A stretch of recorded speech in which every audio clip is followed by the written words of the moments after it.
Epileptik tutma zamanı güya dil qatlanır. Dil qatlana bilməz. Ay bu çöpçüdür, çöp çıxarıb. Tam cəfəng bir şeydir. Bugün diyetologiya bir dəb halını salıb. Hamı diyetə saxlayır. Ətrafımızda olur da maniken ifritələrlər. Qaymarit, migren nədən yaranır? Migren tutmasının qabağını almaq olur. Bütün xəstəliklər stressdən əmələ gəlir. Siz hər gün ağrı kəsici dərmanlar atmaqla siz ağrını kəsirsiniz, xəstəliyin inkişafına səbəb olursunuz. Cəfərini dəmləyib içsin, filan duzlu yeməklərdən çəkinsin, soyuqlama olanda deyirəm mürəbbəli çay içsin.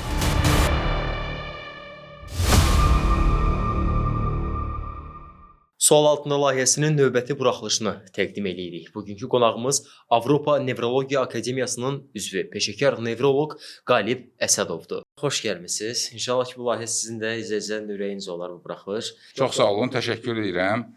İzləyicilərimizə də əsəbi, sakit, stressdən uzaq bir həyat arzulayıram. Birinci sual belə olacaq ki, Qalib, epilepsiyanın müalicəsi varmı ümumiyyətlə və ümumiyyətlə epilepsiya nədən yaranır? Birinci başlayaq görək, epilepsiya özü nədir? Epilepsiya qəfil baş verən qıcolma tutmasıdır. Xəstə huşunu itirir, yerə yıxılır, bütün əzəllərdə qıcolma, çəng olma baş verir və sonra bir 3-5 dəqiqədən sonra xəstə ayılır və nə baş verdiyini dərk eləmir. Soruşur, nə olubdur? Belə. Epilepsiyanın yaranma səbəbləri müxtəlifdir.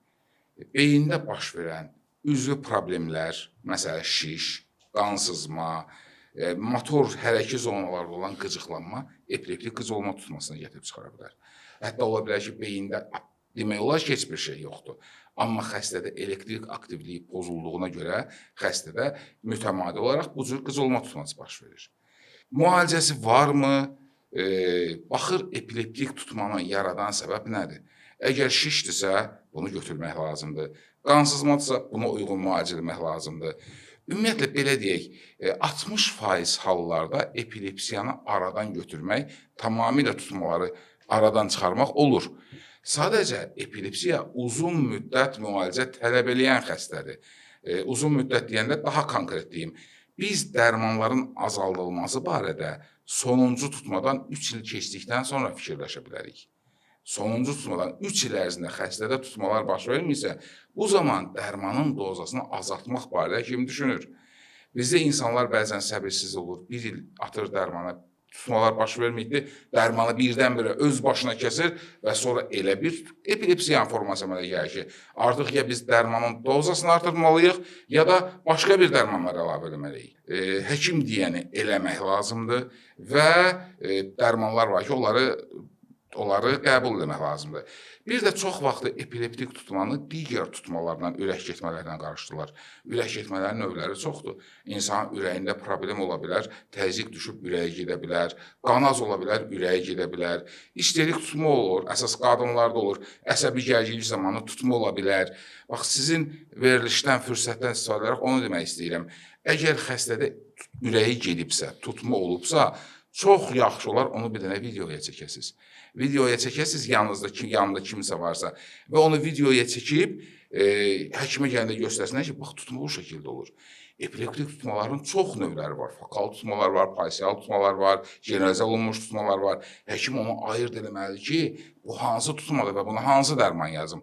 Bundan ötürü tutmanı gözü ilə görsə, eyni zamanda diferensiyasiya eləmək, başqa tutmalardan diferensiyasiya eləmək üçün həmin o video görüntü bizim üçün çox vacibdir. Bir də ən çox yayılmış nədənsə Azərbaycanda belə bir şey var ki, epileptik tutma zamanı güya dil qatlanır. Dil qatlana bilməz. İstəsən belə, dil bura bitişik bir şeydir. Yəni, ağzı açmaq. Bizə xəstələr gəlir, dişlərini vurub sındırıblar, ağzı yaranın içindədir, dodağı yaranın içindədir. Nə gəldi, qaşıqla, dəmir, bərk predmetlə ağzını açmağa çalışırlar, dişləri qırılır. Dil qatlana bilməz. Bu mümkün deyil. Epileptik tutma zamanı xəstəni yan üstə çevirmək lazımdır. Ağzından köpük gəlirsə, o köpüyü silmək lazımdır və fikir vermək lazım ki, həmin o çəng olma, klonik çəng olma vaxtı xəstənin başı yaxında olan hansısa bir əşyaya dəyib zədə olmasın. Yəni ağzı açmaq, nə etmək? Sən ağzı açsan da, açmasan da tutmanın vaxtı var. 2-3 dəqiqədən xəstə ayılacaq. Ümumiyyətlə epilepsiya anadan gəlmə olur, sonradan yaranır. Bir də ki, bundan əlavə epilepsiya müalicəsi olunmadığı təqdirdə hansı fəsadlar baş verə bilər? Aynen. Epilepsi irsi xəstəlik deyil. Deyil. Yox. Ola bilər ki, insan valideynlərdə epilepsiya var, uşaqlar tam normaldır. Ola bilər ki, valideynləri xəstədir, uşaqlar normaldır və yaxud da əksinə, valideynlər tam sağlamdır, uşaqda epilepsiya var. Epilepsiya olmaq üçün mütləq beyində hansısa bir zədə olmalıdır, ektopik ocaq olmalıdır. Və ya məsəl üçün ana bətnində inkişaf dövründə hansısa beyində qüsur var. Tutaq ki, olur bəzən gicgah payında, hipokamp nahiyəsində hansısa bir yaxşı inkişaf eləmir, mezotemporal skleroz olur, digər qüsurlar olur və uşaqda başlayır epileptik tutmalar. Yəni irsi bir xəstəlik deyil. Mütləq beyində nədənsə zədə alıb, travma alıb, yerində çapıq əmələ gəlib, ektopik ocaq yaranıb və xəstədə epileptik tutma olur. Epileptik tutmanın ziyanı var, əlbəttə böyük ziyanı. Hər tutma zamanı ən qədər beyin hüceyrələri məhv olur. Hər tutma zamanı. Ona görə həkimin birinci vəzifəsi odur ki, tutmaların qabağını alsın. Bəzən insanlar deyirlər ki, bu dərmanı versək, qaraciyərinə ziyandır, böyrəyinə ziyandır, bu dərman nə qədər atıcıqdır, bu qədər dərman vermək olmaz da, böyrək, qaraciyər ziyandır. Bilirsiniz nətərdir? Adətən həkim böyrək, qaraciyərini mütəmadi olaraq yoxlayır və onları qorumaqdan ötürü əlavə dərmanlar yazır, əgər orada problem varsa. Amma o dərmanın ziyanı daha azdır, nəinki epileptik tutmanın. Epileptik tutma müalicə olmasa hər tutmada beyin hüceyrələri ölür, sonra nə əmələ gəlir? Ağıl zəifliyi əmələ gəlir, yaddaş pozğunluğu əmələ gəlir, müxtəlif beynin fəaliyyətində, insanın şuurlu fəaliyyətində kifayət qədər ciddi defektlər, qüsurlar yaranır. Tutma bilavasitə ölümə gətirib çıxarmır. Amma İnsan müalicəni yarımçıq eləyəndə, dərmanları vaxtaşı eləməyəndə, biganə yanaşanda, soyuqqanlı yanaşanda epileptik status adlanan bir hal yarana bilər. Tutma başlayır, xəstə ayılmağa macal tapmamış, yenidən tutma başlayır. Ayılmağa macal tapmamış, yenidən tutma başlayır və bu, bəli, ölümlə nəticələnə bilər. Əgər xəstə statusa düşsə. Beynin qan dövranı hansı hallarda pozula bilər? Beyinə gedən qanın kəmiyyətində və keyfiyyətində kiçicik bir dəyişik olduqda beyin fəaliyyətdən qalır. Biz huşu bitirib hətta yıxılırıq da. Yaşa dolduqca bizim damarlarımızda ateroskleroz adlanan bir proses gedir. Yəni necə o boruların içi ilə su gedir, sonra boruların içinə ərp yığılır belə. Bəli. Bizim damarlarımızda da belə bir ərp yığılır. Damarlar elastikliyini itirir, sərtləşir və beyinə gedən qanın həcmi azalır. Buna deyilər xroniki beyin qan dövranı. Bunun ilkin əlamətləri var. Xəstədə yuxusu birinci qaçır, yaddaşı pozulur, baş gicəllənməsi olur, qulaqlarda səs olur, sonra əsəbi olur, beyingən olur, dünən yediyi yeməyi yadından çıxardır. Bax, bu tipli hallar olur. Nədən yaranır bəs? Qan dövranı pozulmağın ilkin əlamətləridir. Və sonra insanlar buna fikir vermədikdə, beyin qan dövranının kəskin pozulması baş verir. Kəskin pozulmasına biz bilirsiniz nə deyirik? İnsult deyirik. Yaxud da ki, xalq arasında paraliş vurdu. İnsan insult oldu, bir tərəf işləmir. Sağ və yaxud da sol tərəf işləmir. Ağzı əyilibdir. Yəni, hiss eləmir. İynə batırırsan, hiss eləmir. İnsult oldu. Və çalışmaq lazım ki, insulta qədər beyin qan dövranının xroniki pozğunluğunu müalicə eləyəsən ki, çünki insult olandan sonra artıq əlilliklə nəticələnmişdir. Artıq onu müalicə eləmək daha çətin olmuşdur. Ona görə o yuxarıda deyim əlamətlər olanda insanlar həkimə müraciət etməlidirlər ki, qan dövranı bərpa olunsun və bu arzu olunmaz fəsadlar baş verməsin. Arzu olmaz. Belə, qan dövranının pozulmasına başqa bir səbəb ola bilər. Osteoxondroz boyunlarda cəmaət arasında deyilər, duzlama, müxtəlif zəhərlənmələr zamanı. Məsələn, dəm qazı ilə zəhərlənmə, alkoqolla zəhərlənmə, yeri gəlmişkən alkoqolun beyin elədiyi təsir çox biz ona fikir vermirik. Olduqca ciddidir. Beyin hüceyrələrini məhv edir alkoqol. Və ona görə də uzun müddət alkoqol qəbul edənin siz sifətinə baxsaz, üzünə baxan kimi bilinir ki, burada necə deyirlər, alkaş sifəti var. Gözləri, dərisi və s. Ümumiyyətlə, alkoqol bütün orqanlara ziyandır. Bütün böyrəklərə də, qaraciyərə də, beyinə də. Yaxşı, bəs qəlbəm, ümumiyyətlə, qaymarit, migren nədən yaranır? Bunların bir dəfəlik müalicəsi varmı? Qaymarit burun ətrafı ciblərin iltihabıdır. Bizim kəllədə burada alında frontal cib var, bu hissələrdə sümüyün içində boşluqlar var. Bəli. Ora infeksiya düşdükdə orada iltihablar əmələ gəlir və qaymarit adlanan bir hal əmələ gəlir. Adətən qaymaritin müalicəsinə məşğul olur lor həkimləri, yaxud da burun-boğaz həkimləri. Ya yuyurlar, təmizləyirlər, antibiotik vururlar, burun-boğaz. Miqren beynin xəstəliyidir. Beynin xəstəliyi adətən çox vaxt genetik irsi meyl olur və çox vaxt da qadınlarda olur. Miqrenin digər baş ağrılarından fərqi ondadır ki, başın bir yarısı ağrıyır. Elə miqren sözünün mənası da hemikranium sözündən götürüləndir. Başın gah ya bu yarısı ağrıyır, gah bu yarısı ağrıyır. Miqren ağrısını tətikləyən faktorlar olur. İşıq, səs, əsəbilik, müxtəlif ətirlərin iyi, miqren tutmalını tetikləyir və xəstədə güclü bir neçə gün davam edən baş ağrısı tutmaları olur. İstənilən xəstəliyin vaxtında müalicəsi və yaxud da qarşısını almaq sonradan müalicəsindən daha asandır. Ona görə bugün kifayət qədər bizim Azərbaycanda da dərmanlar var ki, miqren tutmasının qabağını almaq olur. Yəni miqren başlamamışdan əvvəl hiss eləyəndə ki, bunun əsəri gəlir və bu zaman dərman atırsan ki, tutmalar baş verməsin. Həkimlə təmasda olmalıdır və həkim dediklərini eləməlidir ki, miqren tutmaları azalsın, xəstə az əziyyət çəksin və gələcəkdə fəsadlar olmasın. Bəs qaymarit? Qaymarit həmçinin. Qaymariti və yaxud burun-boğaz həkimi onu müalicə edir və insan qorumalıdır özünü. Qorumalıdır. Burunda çiş yığılmağa qoymamalıdır, təmizləməlidir, gigiyenik qaydalara əməl eləməlidir və s. Sizə ağrı verir. Ağrının səbəbini tapmalısınız və o səbəbi aradan götürməlisiniz. Ağrı kəsici atmaq müalicə deyil axı. Əgər burada çiş yığılıbsa, antibiotik eləməlisiniz ki, həmin çirkisi olsun və yaxud da lor həkimi hansısa dərmanlarla, burun damcılarla onu təmizləməlidir. Amma siz hər gün ağrı kəsici dərmanlar atmaqla siz ağrını kəsirsiniz, xəstəliyin inkişafına səbəb olursunuz. Yadda saxlamaq lazım. Ümumiyyətlə, ağrı bizə dost olan bir şeydir. Ağrı haradasa, nəyinsə düz olmasını bizə xəbər verən siqnalizasiya sistemidir. Mənim, tutaq ki, buram ağrıyırsa, deməli, burada nəsə qaydasında deyil. Mən ağrı kəsici atmaqla həmin siqnalizasiyanı ləğv edirəm və nəticədə nə olur? Xəstəlik inkişaf edir. Xəstəlik inkişaf edib gələcəkdə daha ciddi fəsadlar yaranır. Baş ağrısı ilə yanaşı nitqin pozulması varsa, baş ağrısı ilə yanaşı ürək bulama və qusma varsa, baş ağrısı ilə yanaşı ətrafda hansısa keymə varsa, baş ağrısı ilə yanaşı temperatur varsa, qızdırma qalxırsa və bu hal baş ağrısı ilə yanaşı baş gicəllənmə də davam edirsə, bunlar kifayət qədər ciddi xəstəliyin ilkin əlamətləri ola bilər. Və bu halda dərhal təcili həkimə müraciət etmək lazımdır, heç düşünmədən. Əks təqdirdə nə baş verə bilər? Ayda, ildə bir dəfə baş ağrıyan zaman, bu zaman dərman atmaq olar, ağrı kəsici atmaq olar. Ayda, ildə bir dəfə baş ağrıyır. Nəsə olubdur, baş ağrıyır.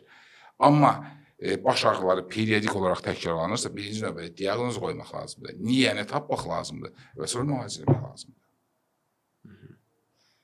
Əks təqdirdə nə ola bilər? Məsələn, beyinə qansızma ola bilər. Mən bayaq dedim, bir tərəfi keyiyirsə, insult ola bilər.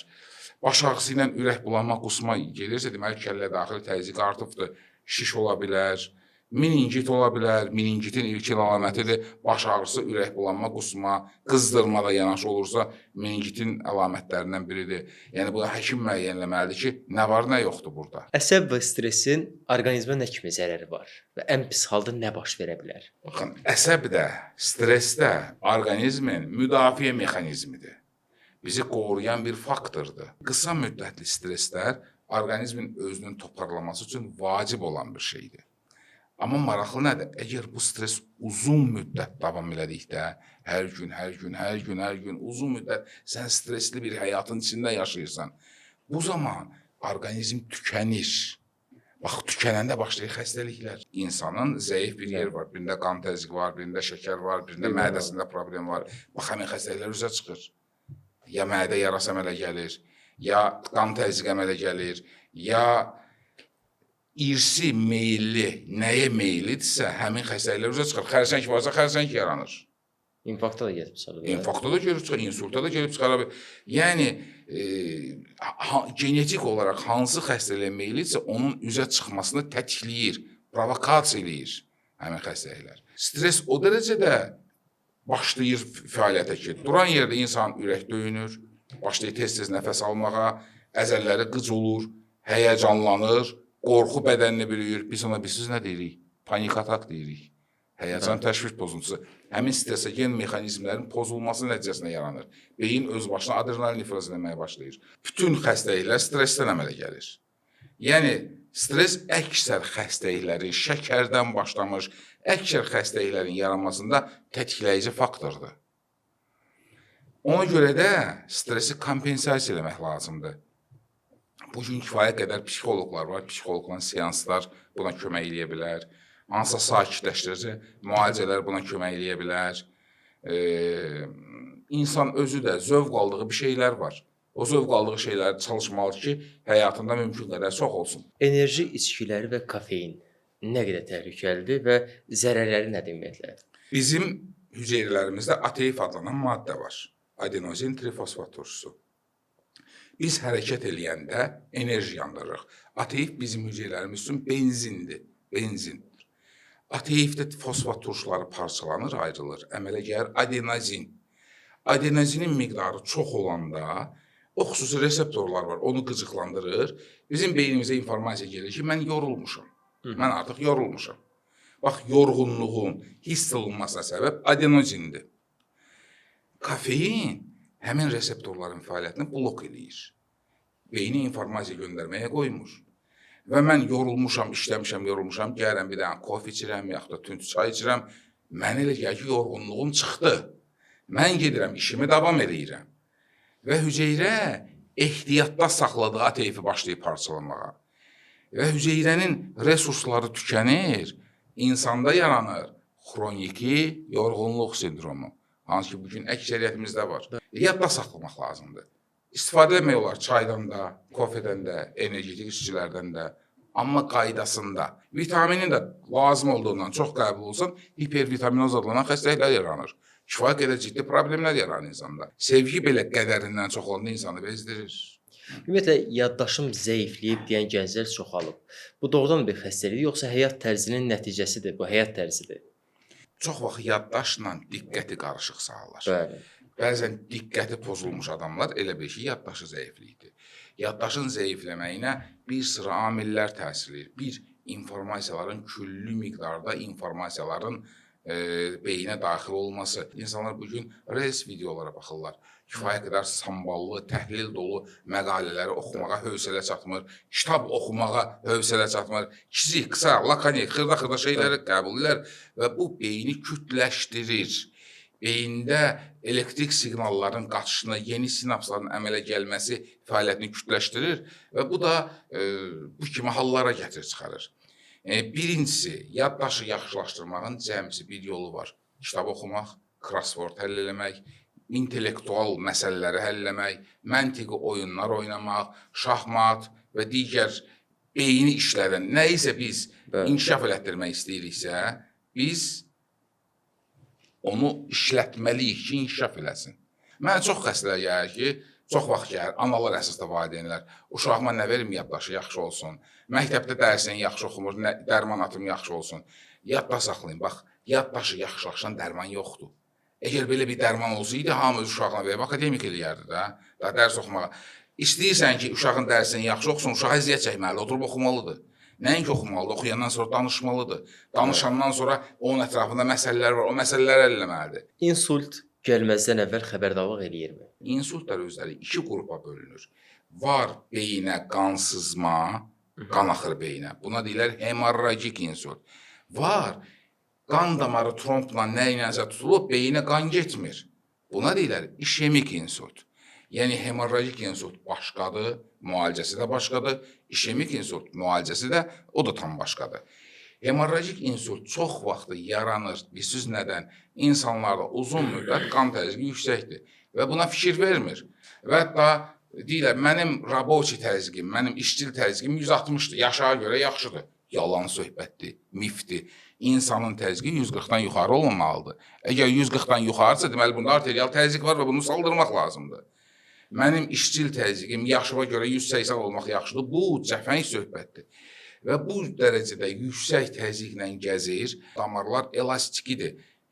O damarların divarında anevrizma yaranır. Anevrizma şişir, torba şəkilli bir törəmədir. Şarı necə şişirirsən, qıraqdan çıxır. Bax, o təzyiq uzun müddət divara təsir, hardasa şar kimi belə şişir. Sonra nazikləşir və hardansa partlayır.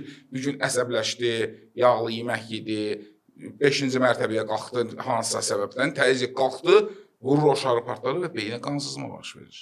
Beyinə qansızma verəndə kifayət qədər ciddi beyində problemlər var ki, hətta mədəciklərə qanaxma verəndə bəzən ani ölüm baş verir. Xəsis səsini çıxqırını çıxartmağa imkan tapır, elə oradaca yıxılır və dünyasını dəyişir. Uzunsov beyinə, orada həyati vacib orqanlar var, ora qansızma olanda orada da dərhal ölüm baş verir. Bir də var, beyində trombla tutur beyin damarları və yaxud da ateroskleroz nəticəsində damarlar daralıbdır və beynin konkret bir nahiyəsində qan işləmir.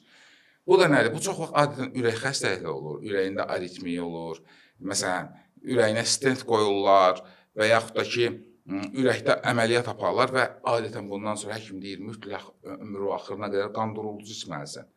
Xəstə bunu əməl eləmir, qan qatılaşır və gəlir, tromb tutur haransa və işəmək insult başlayır.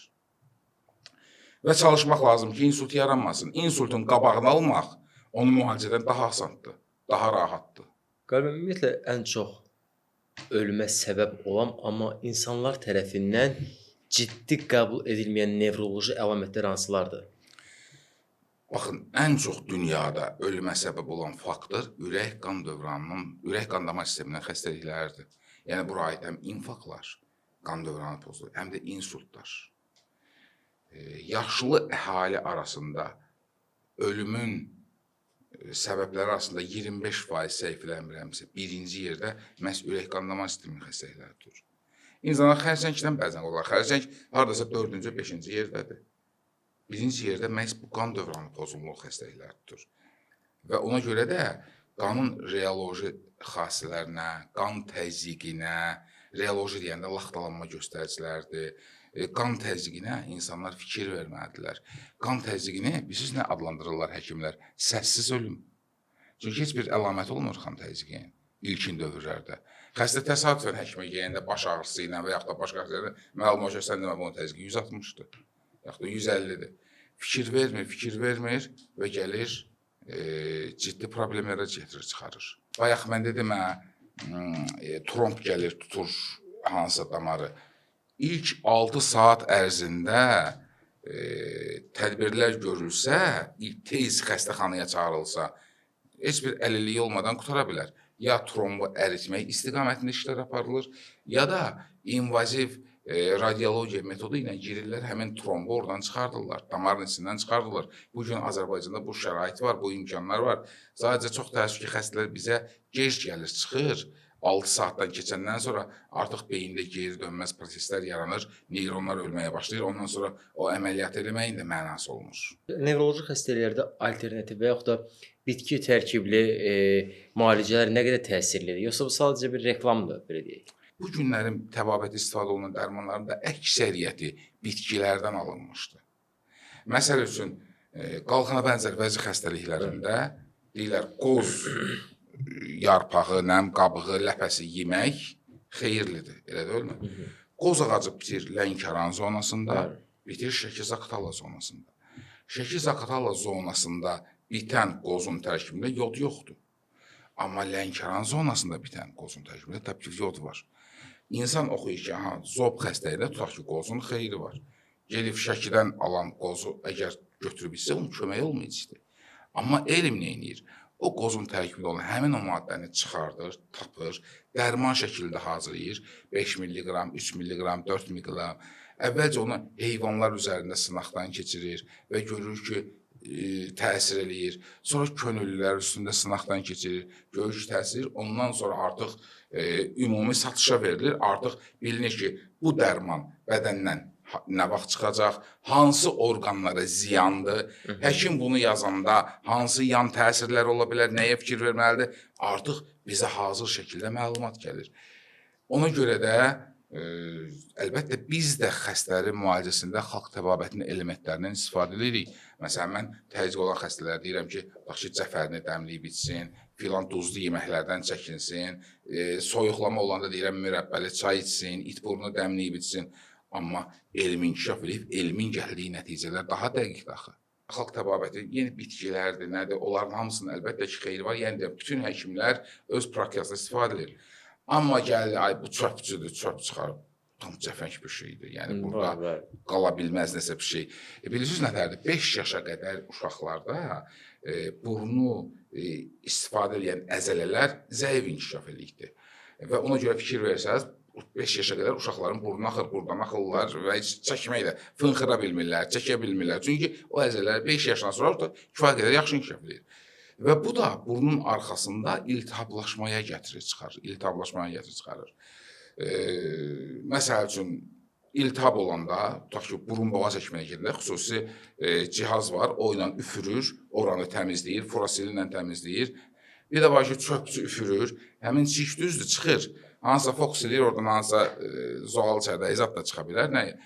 Və qızdırması düşür uşağın xəstə. Amma ondan üfürür, sonra onu üfürür, sonra onu üfürür, sonra onu üfürür. Nəticədə virusu uşaqdan uşağa daşıyır, mikrobu uşaqdan uşağa daşıyır. İndi sivil adamlar təbii ki, lor həkimin yanına gedir. Yəni burada yad cisim qala bilməz. Bir balaca yad cisim, balaca toz dənəsi burnumuza girəndə biz asqırırıq. Bir balaca broxlarımıza balaca toz dənəsi çıxsa başlayır bizə öskürək tutmağa. Yəni burada yad cisim qala bilməz. Yad cismin kifayət qədər ciddi əlamətləri olur. Yəni o çöpçünün çıxardığı. Hətta bir dəfə mən sizə bir maraqlı bir şey deyim. Bir dəfə mən yoxlamaq üçün universitet təzə bitirmişdim. Bir xəstə götürdük, bir uşağı. Eyni gündə 5 dənə çöpçü yapardıq. Və o çöpçülər hamısı nəsə çıxartdı. Bu çöpçüdən çıxartdıq, sonra getdik o birisi çöpçüyə. O da nəsə çıxartdı. O demədi ki, bundan qabaq ki, çıxardıbdı. O birisi də çıxartdı. Düzdür, mən ha fikir verdim, əlinə baxım, görüm, o onu hardan tapır, onu tapa bilmədim, o illüziyanı tapa bilmədim, amma 5-i də nəsə çıxartdı uşaqlar. Qalbim, ümumiyyətlə, nevroz insanda nədən yaranır? Yəni, hansı halda mən bilə bilərəm ki, məndə bu nevroloji bir xəstəlik var həqiqətən. Mən gəncəm, misal üçün, anlayışım yoxdur da ki, mən bir nevroloji həqiqətində bir problemim var. Hər hansı bir əsəbdə deyənmərik ki, biz nevrozuq, düzdürmü? Hər şeyə bir də özümüzə bir diaqnoz qoyanmarıq ki, mən nevroz xəstəsiyəm, misal üçün. Və hansı hallarda bu, belə deyək də, insan nevroz ola bilər, gənclər ilə xüsusi nevroz ola bilər və necə aid eləmək olar ki, həqiqətən mənim bir nevroloji həqiqətən bir problemim var. Əsəbləşmək bütün canlılara xas olan keyfiyyətdir.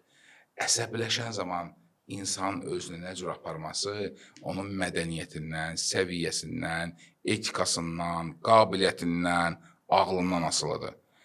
Baxın, hamı toyda oynayır və oynadığımız yerdə musiqini yarımçıq kəsdilər. Hamımız dilxor olduq, əsəbləşdik, getdik yerdə oturduq. Amma oradan 3 nəfər kimsə tapılır ki, düşür, dav eləyir, dalaşır. Elə deyilmi? Yəni, hamı eyni dərəcədə əsəbləşdi. Amma reaksiya müxtəlif oldu.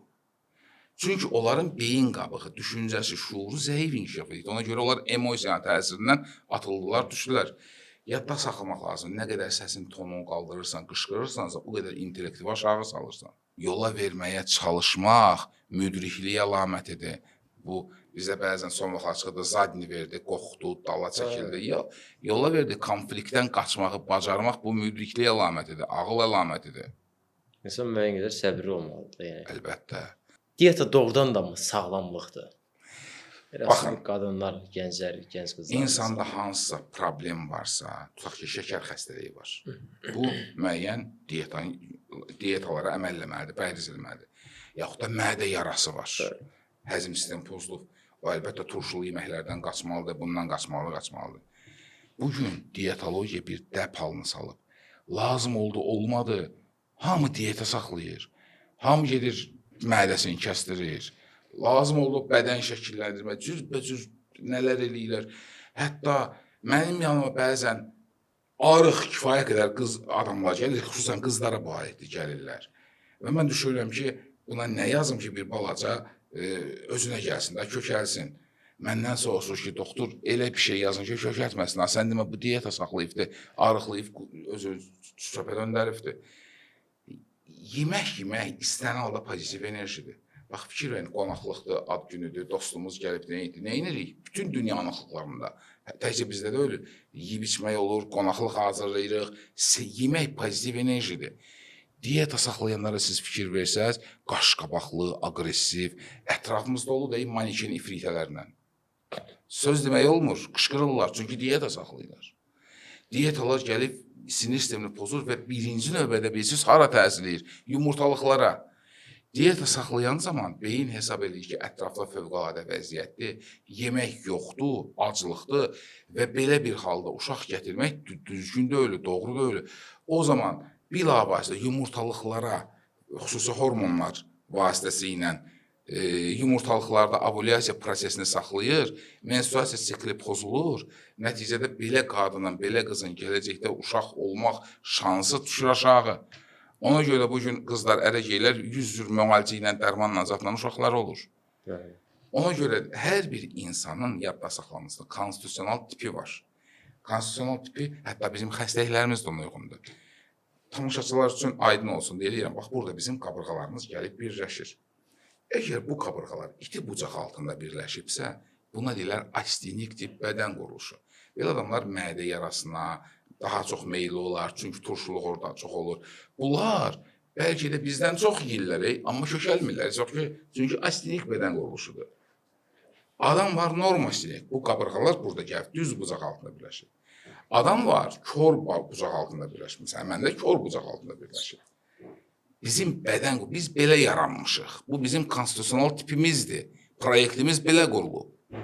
Və bundan çıxmağa çalışmaq, orqanizmi zorlamaq başqa bir yerdə mütləq fəsad gətirib çıxaracaq.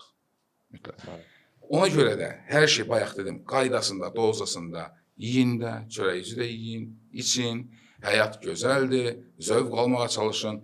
İnsana hörmət eləyəndə onun çəkisinə görə hörmət eləmirlər. Bədən ölçüsünə görə, onun davranışına, üzündə təbəssümünə, rəftarına, vicdanına görə hörmət eləyirlər. Ona görə gülümsəyin xanımlar və cənablar. Sizin gözəl görünməyiniz bədəninizin çəkisindən asılı deyil, sizin üzünüzdəki olan təbəssümdən asılıdır. Qalibi Əmər baba, çox sağ olun, minnətdaram sizə gəldiniz. Ümidvaram ki, bu izləyicilər üçün də çox əlverişli və məlumatlandırıcı bir buraxılış oldu. İnşallah ki, sizin də ürəyinizə oldu. Təşəkkür edirəm, çox sağ olun, minnətdaram sizə. Üzünüzdən gülüş eksik olmasın, sizin də, elə izləyicilərimizin də daim. Amin. Mən də təşəkkür edirəm sizə, böyük bir iş görürsünüz, insanları maarifləndirirsiniz və tamaşaçılara da deyirəm, pozitiv olun, həyatda uğur qazanmağın sirri məhz pozitivlikdədir. Nə qədər çox həyatın üzünə gülsəz, o da sizə o qədər çox güldürəcək. Qalib doktorunda dediyi kimi, çalışın gülümsəmənizi, təbəssümünüzü, müsbət enerji, auranızı hər şeyə rəğmən qoruyun. Kimlərinsə həyatınıza müdaxilə etməsinə, enerjinizi soğurmasına icazə verməyin. Hər zaman pozitiv qalın. Yeri gəlmişkən videonu bəyənməyi, kanala abunə olmağı və şərh bölməsində fikirlərinizi bölüşməyi unutmayın. Sağ olun, salamat qalın.